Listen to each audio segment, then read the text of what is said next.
Today we're going to take a look at what's happening in your brain when you watch a commercial, and more specifically that extra commercial that you saw with that adorable couple falling in love. It just so happens that I'm making meatloaf for dinner tonight, and it kind of looks like a brain if you use your imagination, and we're going to get back to your imagination later in this video. And what we're going to do is we're going to use a piece of this egg here to establish the eyes to give you a little understanding of where we're looking at on the brain. So the objective or the destination of this extra gum commercial is to get to this part of the brain. We first need to bypass what's called Broca's area.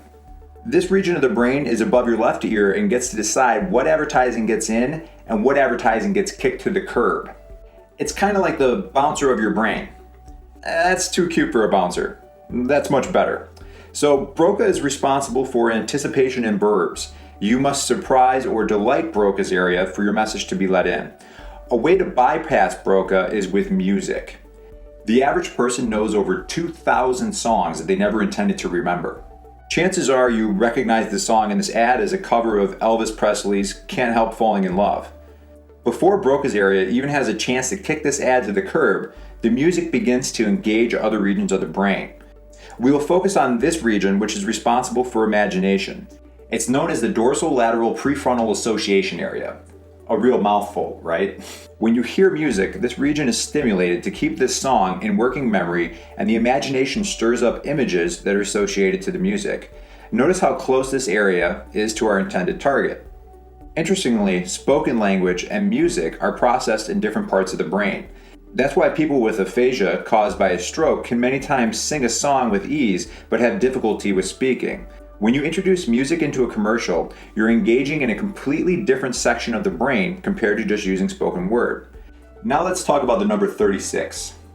That's how many times I saw someone smiling in this commercial. Oddly enough, this information is processed in the back of the brain, what's known as the visual cortex.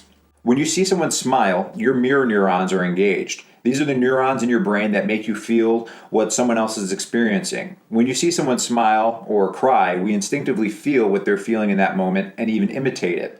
Did you smile while you're watching this ad? Did you even get a little teary-eyed at the end? Now, let's get to the target of this ad. This area in the front of the brain is called the prefrontal cortex and is responsible for planning, emotion, and judgment. Notice how emotional this commercial feels. A derivative of emotion is feeling.